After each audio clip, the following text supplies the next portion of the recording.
नमो नमः। आज हम लोग ताजिक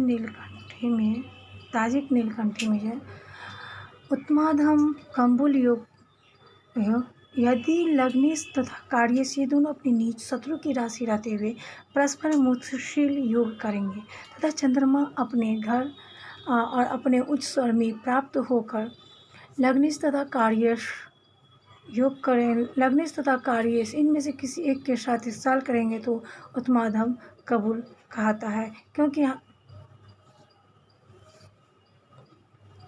चंद्रमा को उत्तम तथा लग्नेश कार्य को क्या है, उत्तम अधिकार प्राप्त है। यदि लग्नेश अपना उत्तम मध्यम अधिकार त्याग कर श्रम अधिकार को प्राप्त करे, लग्नाधीश कार्यस में परस्पर इत्साल योग हो, उस चंद्रमा मध्यम अधिकार को प्राप्त कर उन दोनों के साथ इत्साल करता है तो उसे मध्यम कबूल कहलाता है। इसमें चंद्रमा को मध्यम अधिकार प्राप्त होता है, लग्नेश तथा कार्यस को सामान्य अधिकार प्राप्त होते हैं। समान अधिकार प्राप्त होते हैं। चंद्रमा क्या होता है, अपने घर में अपने से उच्च, अपने दृष्टान, अपने नमांस, अपने से नीच, अपने शत्रु, अपने क्षेत्र रूपी अधिकार से हीन होकर सम आदि ग्रहों में बैठा होता है। अपनी राशि या अपने से उच्च घर में बैठे हुए लग्नेश तथा कार्यस परस्पर मुत्सशील योग करते हैं तो क्या होता है, उत्तम कंबुल योग होता है, क्योंकि इसमें चंद्रमा को कोई अधिकार प्राप्त नहीं है तथा लग्नेश तथा कार्यस को उत्तम अधिकार प्राप्त होता है। क्या होता है, उत्तम अधिकार प्राप्त होता है। इसके बाद प्रकारांतर से मध्यम कंबुल उत्तम अधिकार से हीन होता है, किंतु परस्पर इत्साल करते हुए लग्नाधीश और कार्याधीश के साथ समानाधिकार चंद्रमा भी मुत्सशील योग करता हो तो मध्यम कंबुल होता है। क्या है, मध्यम कंबुल होता है। मध्यम कंबुल कहते हैं कि अपनी और अपने शत्रु की राशि में विद्यमान लग्नाधीश कार्याधीश में परस्पर क्या होता है, मुत्सशील होता है। समानाधिकार चंद्रमा में मुत्सशीली हो तो अदम कबूल होता है। यहाँ चंद्रमा समानाधिकार और लग्नेश कार्य क्या होते हैं, अधमाधिकार होते हैं। क्या होते हैं, अधमाधिकार होते हैं। अधमोत्तम कंबुल कहते हैं कि यदि चंद्रमा नीच और शत्रु राशि में बैठा हो तो लग्नाधीश और कार्यस परस्पर मुत्सशील करते हुए अपने और अपने से उच्च स्थान में बैठे हुए अधमोत्तम कंबुल होता है, क्योंकि यहाँ चंद्रमा का अधिकार जो है नीच है और लग्नेश तथा कार्यस के हैं उत्तमाधिकार होते हैं। उत्तमाधिकार कंबुल के समान ही इनका भी फल मिलता है। अधम मध्यम कबूल कहते हैं कि यदि चंद्रमा नीच राशि में हो, शत्रु के घर में बैठा हो, अपने शत्रु के घर में बैठा हो, लग्नेश तथा कार्यस अपने हृदय, अपने दृष्टान तथा अपने नमांस में बैठकर परस्पर मुत्सशील योग करते हो तो अधम मध्यम कंबुल होगा, क्योंकि यहाँ चंद्रमा का अधिकार मध्यम है और लग्नेश कार्य का क्या है, मध्यमाधिकारी है। अधम कंबुल यदि उत्तम मध्यम अधिकार से हीन चंद्रमा अपने से नीच तथा शत्रु की राशि में बैठकर लग्नेश कार्यस के साथ परस्पर मुत्सशील योग करता है तो वह क्या होता है, अधम कबूल होता है, क्योंकि यहाँ चंद्रमा का अधिकार अधम और लग्नेश तथा कार्यस का अधिकार क्या है, समान अधिकारी है। तो यह कंबुल योग के समान ही क्या करता है, कंबुल योग के समान ही समान फल प्रदान करता है। यदि लग्नाधीश और कार्याधीश अपने नीच शत्रु की राशि में बैठकर परस्पर मुत्सिल योग करते रहते हैं और चंद्रमा भी अपनी नीच राशि अपनी शत्रु की राशि में रहकर मुत्सिल योग करता है तो अधम कम्बुल कहलाते हैं, क्योंकि इसमें चंद्रमा लग्नेश कार्यस कहते हैं अधमाधिकार में रहते हैं। क्या अधमाधिकार में रहते हैं। कम्बुल योग के 16 भेद बताए गए। क्या है? हमने पहले ऊपर में जो अभी अध्ययन किया हुआ कम्बुल योग के 16 भेद बताए गए हैं। कम्बुल योग के भेदों से उत्तमोत्तम कम्बुल योग का उदाहरण करते, जैसे किसी ने पूछा मुझे संतान का लाभ नहीं होगा, उस समय मेष लग्न है, उसका स्वामी भौम अपने घर अथवा मेष राशि में बैठा हुआ है। पंचम भाव का स्वामी सूर्य उच्च अर्थात मेष राशि में ही बैठा हुआ है।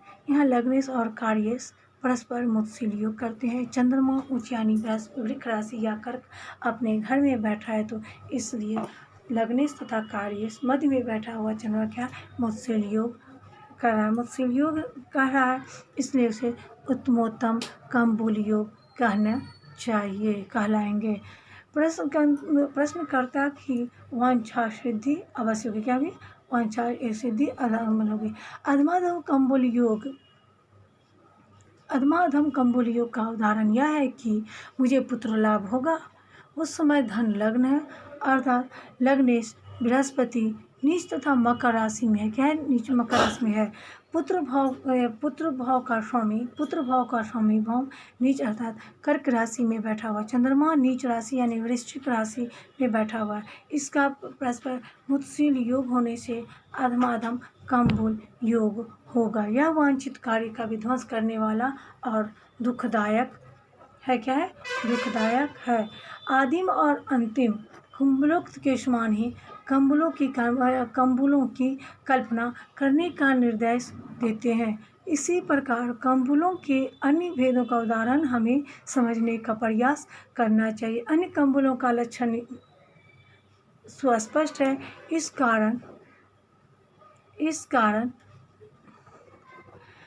इस कारण जब शीघ्र और मंद गति दोनों ग्रह एक राशि पर बैठते हैं तो मुत्सिल योग होता है अथवा नहीं होता है।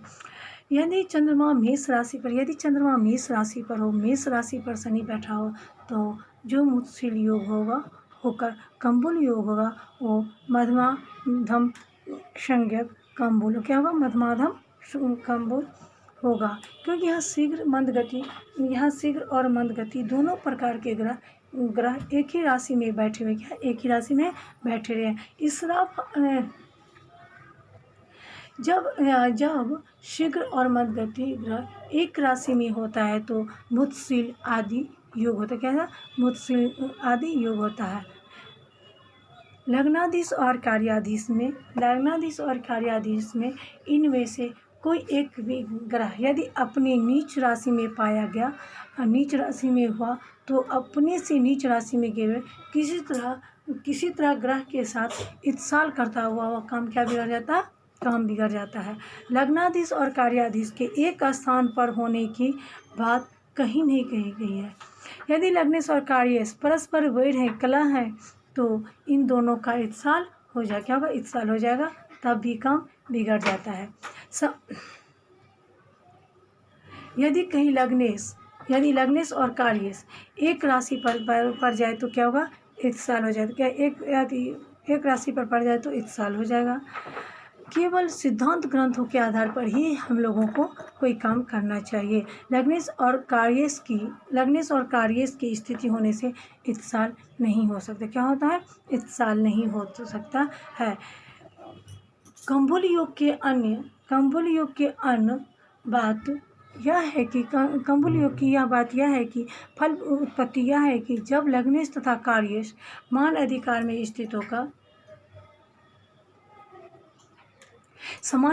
में स्थित होकर चंद्रमा के साथ मुत्सिल योग करे तभी कम्बुल होता है। लग्नेश तथा कार्येश का अधिकार जहाँ मुत्सुल योग पर विचार किया जाता है वहाँ उन दोनों में से यदि एक अपने से नीच में बैठा हो तो दूसरा अपने स्वच्छ यानी अपने घर में हो तो उन पदों से हीन अपने घर, अपने उजगर, अपने हृदय, अपने दृष्टकान, अपने नामांस, अपने नीच अथवा शत्रु के क्षेत्र में न हो तो समान अधिकारी व समान अधिकारी चंद्रमा के साथ क्या करता है, मुत्सुल योग तथा कम्बुल योग होता है। इस दृष्टांत के साथ कम्बुल योग कम्बुल योग होने पर कार्य सिद्धि कम होती क्या होती है, कम्बुल योग होने पर कार्य सिद्धि कम होती है। जैसे कोई अन्य जाति का मनुष्य किसी विजातीय से अपना कार्य सिद्ध करने के लिए कहता है, वह विजातीय उसकी प्रार्थना पर जितना ध्यान दे सकता है वही बात यहाँ कम्बुल के विषय में भी लागू होती है।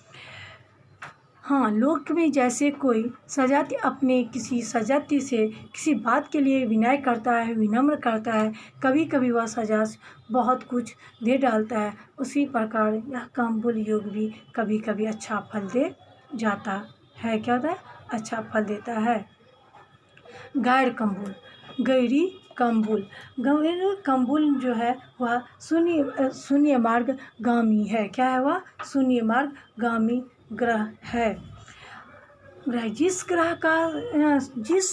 का स्वच्छादि अधिकार न हो उसका अपना घर, अपना उच्च, अपने हृदय, अपना दृष्टकान, अपने नीच अंश युक्त शुभ ग्रहों का फल देने वाला अधिकार नहीं दिखाई देता है। क्योंकि अशुभ अधिकार न हो, कोई उसका शुभ ग्रह पाप ग्रह न दिखता हो, वह ग्रह शून्य मार्ग गामी कहलाता है।